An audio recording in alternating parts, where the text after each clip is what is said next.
हरे कृष्णा दोस्तों, आपका दोस्त दीपेंद्र रावानी शेयरिंग सेशन के 95वें सेशन में आपका स्वागत करता है। और आज का टॉपिक है कर्म का फल भुगतना ही पड़ता है। कर्म किया तो फल आपको चिटकता ही है, उससे आप बच नहीं सकते हो। अच्छा कर्म है तो अच्छा फल, बुरा कर्म है तो बुरा फल, मगर आप उसे बच नहीं सकते हो। वो 100% सच बात है। हाँ, आपने अगर कोई बुरा कर्म किया, आप होशियार आदमी हो और आप किसी अच्छे वकील को रोक कर supreme court, high court, supreme court से बच जाते हो। मगर जो भगवान का कायदा है ना, कर्म का कायदा है ना, उससे आप कभी भी नहीं बच सकते हो। दोस्तों, एक बहुत बड़े जज थे, बहुत समय पहले की बात है। एक बहुत बड़े जज रहते हैं और वो एक बार कुदरती हाजत जिसको बोलते हैं, नेचुरल कॉल के लिए पहले के ज़माने में ऐसे बाहर जाते थे। तो सुबह सुबह एकदम थोड़ा सा ऐसा उजाला था, वो कुदरती हाजत के लिए गए। तो उन्होंने क्या देखा कि एक आदमी बहुत ज़ोरों से भाग रहा है ऐसा, और उसके पीछे खंजर लेके भाग रहा है, और पहले वाले को पकड़ लेता है और उसकी पीठ में खंजर के वार करता है, और वो तुरंत उस उधर मर जाता है पहला आदमी। अभी जज साहब ने दोनों को देख लिया, जो मर गया उसको भी देखा, जिसका खून हुआ, और जिसने खून किया उसको भी देख लिया। घर पे आ गए वो। घर पे किसी को कुछ बताया नहीं, क्योंकि उनको मालूम था कि वो जज है, केस तो उनके ही कोर्ट में आने वाला है। केस कोर्ट में आया, 6 महीना तक केस चला, मगर जो खूनी जो उन्होंने देखा था वो नहीं था, कोई दूसरा ही था। और वो भी एकदम सरप्राइज हो गए कि भाई ये कौन आ गया। मगर सब पुरावे, चश्मदीद गवाह जिसको बोलते हैं, वो सब उसके अगेंस्ट में थे जो खड़ा था। और उस पर ऐसा ज़बरदस्त, ऐसा जड़बे सला केस बन गया कि वही खूनी साबित हो गया, क्योंकि सभी पुरावे उसके विरुद्ध में थे। जज साहब जानते थे कि खूनी ये नहीं है, मगर वो कुछ नहीं कर सकते थे, क्योंकि कानून तो गवाहों से चलता है, पुरावों से चलता है। मगर वो अभी जिस दिन उनको डिसीजन देना था, उसके अगले ही दिन उन्होंने उस जिस पे वो इल्ज़ाम लगा था खून का, उसको बुलाया अपने चैम्बर में, और उसको पूछा कि भाई क्या बात है। वो बड़ा रोने जैसा हो जाता है। जज साहब, मैं बेकसूर हूँ, मैंने ये खून किया ही नहीं है, मेरे पे गलत इल्ज़ाम लगाए गए हैं और मुझे फंसाया गया है इसमें, मैंने ये खून नहीं किया है जज साहब। तो जज बोलता है कि मुझे मालूम है कि तूने खून नहीं किया, क्योंकि खून किसने किया है वो मैंने नज़रों से देखा है, मगर गवाह और जो सबूत है सब तेरे अगेंस्ट में है, और मैं इसमें कुछ नहीं कर सकूँगा। तुझे फांसी की सज़ा मुझे देनी पड़ेगी कल। मगर एक बात बता कि, और तू, कल तो तुझे फांसी होने वाली है, झूठ मत बोलना, एकदम सच बताना, मरने के पहले सच बता के जाना। वो बोलता है, पूछो जज साहब, तूने कभी खून किया है? बोलता है, हाँ, मैंने एक नहीं बल्कि 2 खून किए थे आज से 20 साल पहले, मगर उस टाइम पे अपना सितारा बुलंद था, और जैसा आज मैं फंसा हूँ वैसा उस टाइम पे मैंने और किसी को फंसा दिया था।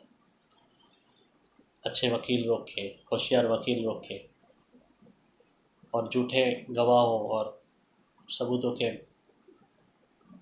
बेस पे मैंने उनको सज़ा दे दी और मैं बच गया। जज साहब समझ गए कि, और वो जज साहब भी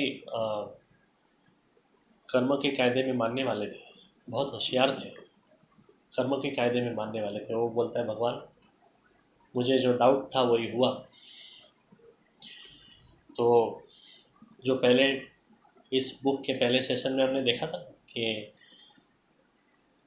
क्यों जो लुच्चे लोग हैं, फालतू लोग हैं, बेकार लोग, यानी जो जो दगाबाजी करते हैं, जो लांच रुश्वत लेते हैं, वो बड़े बड़े बंगलों में रहते हैं, बड़ी बड़ी गाड़ियों में घूमते हैं, और जो सच्चे ईमानदार लोग हैं वो बेचारे, उनको सिर्फ 2 वक्त की रोटी नसीब होती है। ऐसा क्यों होता है? तो ऐसा इसलिए होता है कि जब ये अपना पुण्य तपता है ना, तभी हम कितने भी गुनाह कर लें, कितने भी पाप कर ले, मगर अपना पुण्य, अपना जो आगे का किया हुआ काम है ना, वो पुण्य है ना, उसकी वजह से हमें आज भी नहीं आती है।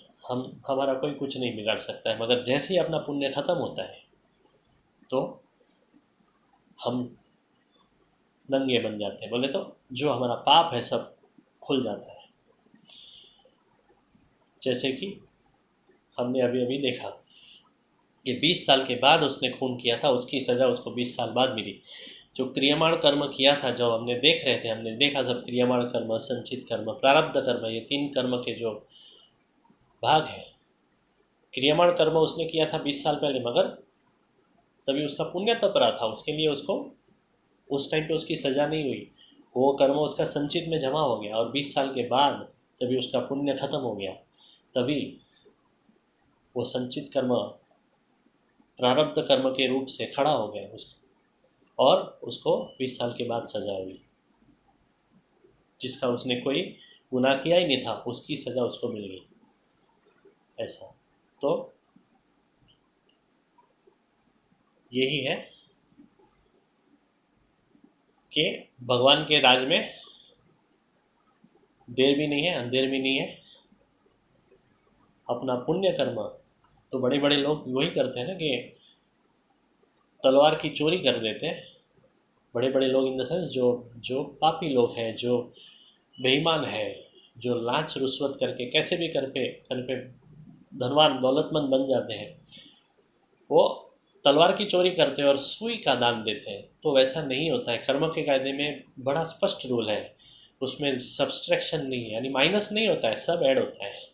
आपने अगर करोड़ों का लांच रिश्वत किया, करोड़ों का बोलते ना बेईमानी करके आपने पैसा कमाया धोखाधड़ी से, और आप एक थोड़ा सा 1-2 टका दान करके या 5 टका दान करके आप ये समझते हो कि मेरा वो पाप धुल गया, तो ऐसा नहीं होता है। आपको उस पाप कर्म की सज़ा 100% मिलेगी, और ये जो आपने 5 टका पुण्य किया है ना, उसे वो पाप धुलेगा नहीं, उसका भी आपको इनाम मिलेगा 5 टके का, मगर वो पुण्य खाते में जमा होगा, पाप खाते में से वो माइनस नहीं हो जाएगा पुण्य। ऐसा तो ये बड़ा स्पष्ट है कर्म के कायदे में। एक दूसरा कहानी है, परीक्षित राजा एक बार शिकार करने निकलते हैं, और उनको बड़ी प्यास लगती है, तो एक ऋषि के आश्रम में आते हैं। देखते हैं तो ऋषि तो ध्यान में बैठे हैं, समाधि में बैठे हैं। अभी थोड़ा सा उनको अभिमान आ गया कि भाई ये ऋषि मेरा स्वागत नहीं कर रहे, मैं राजा हूँ इधर का। मगर वो नहीं देखता है कि वो तो समाधि में बैठे, वो कैसे स्वागत कर सकते हैं। मगर उसको तो राजा था करके थोड़ा गुमान आ गया, गुस्सा आ गया उसको कि भाई ये मेरा स्वागत नहीं करते। और एक मरा हुआ सांप उधर पड़ा रहता है, तो वो सांप लेके वो ऋषि के गले में डाल देते हैं। ऋषि की समाधि टूट जाती है, और ऋषि उस राजा को सांप देते हैं कि जैसे तूने मेरे गले में सांप डाला ना, वैसा आज से 7 दिन के बाद तेरी मौत का कारण भी एक सांप ही बनेगा, तेरे को तक्षक नाक करेगा। परीक्षित राजा को बड़ा पश्चाताप होता है कि ये मेरे से क्या हो गया। वो एक्चुअली में बहुत अच्छा राजा था, सच्चा राजा था, मगर कभी कभी क्या अभिमान आ जाता है, और इसमें कुछ ना करने का अपन कर लेते हैं, विनाश खड़े विपरीत बुद्धि जैसा। तो फिर तो बड़ा उनको पश्चाताप हुआ, और वो चाहते थे तो भगवान से ये भी बोल सकते थे, भगवान मैं तो अर्जुन का पौत्र हूँ, अर्जुन मेरे दादा लगते हैं, और हे कृष्ण तूने ही मुझे गर्भ में बचाया था अश्वत्थामा के बाण से, तो इस बार भी मुझे बचा ले, मेरे पाप की सज़ा में से मुझे मुक्त कर दे। मगर परीक्षित राजा ने ऐसा नहीं किया। उन्होंने उस सज़ा को हंसते हंसते स्वीकार करने का फैसला किया और उन्होंने क्या किया, भागवत सप्ताह सुनने का फैसला किया। और भागवत सप्ताह सुन के वो 7 दिन में वो सुखदेव जी से सुनते हैं परीक्षित राजा, और उनको वो तक्षक नाग के करने से पहले ही मोक्ष मिल जाता है।